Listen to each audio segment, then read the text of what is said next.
So I'm gonna start with reading the cassettes for the hand, and it's gonna be two sides at 10 times 12 cassettes to use in one view. Okay. Then PDA hand. The PDA hand is gonna be right here like this. The X-ray is gonna be perpendicular. The central ray is gonna be in the third metacarpophalangeal joint, and the required anatomy to be viewed in the shot is gonna be the entire all the phalanges, the MCPs, the metacarpals, the carpals, and the distal radius and the ulna. That's the required anatomy to be seen on a shot, in the PDA shot. The oblique hand, we're gonna go ahead and use this as the foam board, and the point is put your hand in a 45-degree angle.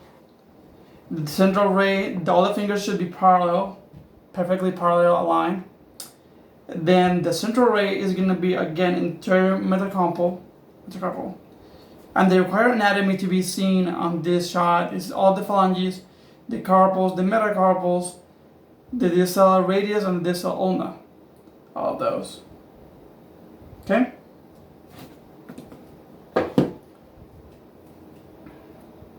For the lateral hand shot, you're gonna put your hand like a knife edge, as it's gonna be resting on the board. Finger extended, hand extended. The central ray is gonna be perpendicular, and the central ray is gonna be directly centered through the metacarpophalangeal joints, like this. And then your tongue should be at the sides. Okay? Then there's another shot, and with a sponge. This is my sponge. It's gonna be like this. Again, the central ray should be through the metacarpophalangeal joints, and this is started to be seen all the phalanges. The required anatomy to be seen is the hand, the wrist, the projection, the phalanges, metacarpals, carpals, distal radius, and ulna superimposed, meaning the radius and the ulna should be interposed one of another. Okay?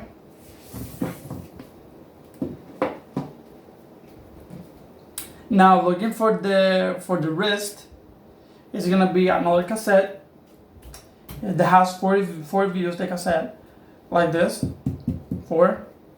So for PDA wrist, you're gonna place your hand like this.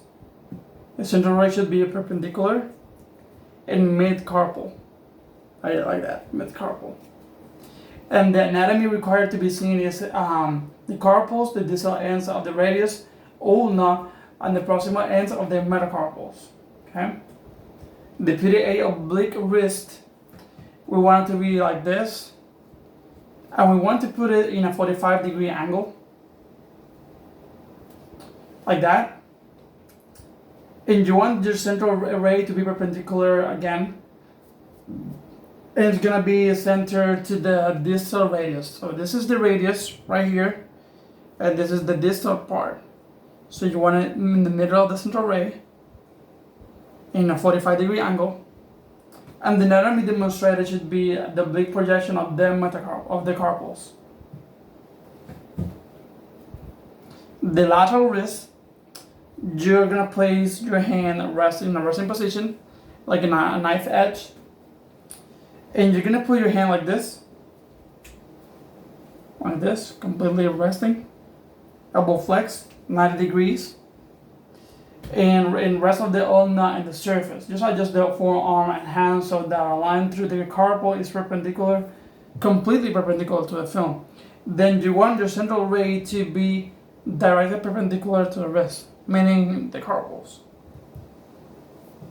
In the anatomy required to be seen is the lateral projection of the carpals, the proximal end of the metacarpals, and the distal ends of the radius and the ulna. So this is the radius, this is the ulna. Just like that. And then we're gonna, this is like a special view. It's gonna be the ulnar flexion, meaning the ulnar flexion. And what we want to view is the navicular and the scaphoid. So this is the radius, and the scaphoid is gonna be right here. The scaphoid, also known as navicular. So, and that's gonna be our central ray. It's gonna be directly there. You're gonna place it in the middle of the ray. So when you want to see, or what is noted, that you want to tilt at least your hand like a 20-degree angle. And the anatomy required, or anatomy you're gonna be seeing in the chart, is the navicular and the scaphoid bone free of superimposition. So you have a clear shot of where the scaphoid and navicular where it is at. And of course there's random metacarpals. The other shot that you're gonna do is also some kind of a special shot, is the wrist carpal tunnel. So you're gonna go ahead, you're gonna hyperextend your wrist and center the film to a level of the radial styloid.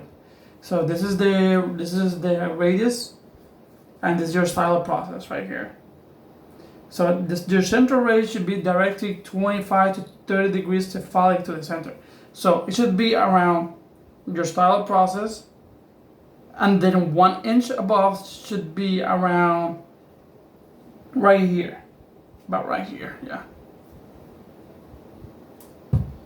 That's the central ray where you want it. Again, 25 to 30 degrees cephalic to enter approximately 1 inch distal to the base of the fourth metacarpal. So you have the fourth metacarpal, the base right here, should be right here, about. And then you're gonna place your hand, imagining the child come from this way. So it's gonna be an acephalic angle, like this, 25, 30 degree. And you're gonna put it right here.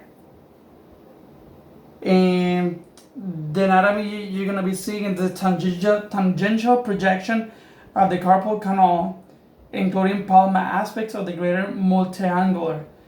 The tuberosity of the navicular, the lesser multiangular, decapitate the hamular process of the hamate, the triquetrum, and the entire pisiform. This is the carpal tunnel Gaynor-Hart method you're gonna be using for this shot. And for the last films, you're gonna be doing a Peter A forearm. So you're gonna place your hands like this, and you're in supine position, elbow extended across the diagonal axis of the image receptor, a line through the humeral epicondyles. So this is the epicondyles right here. Central ray is gonna be directly perpendicular to the midpoint. There's a midpoint between here and here. Is here. So that's gonna be in the film. And the anatomy required or seen is gonna be AP projection of the radius, ulna, distal humerus, and or proximal row of the carpal bones. And last but not least, the lateral forearm, which is gonna be the midpoint between here and here. A line again to the humeral epicondyles, and the central ray is going to be in the middle. And the anatomy seen in the shot is going to be a lateral projection of the radius, ulna, distal humerus, and of the proximal row of the carpal bones.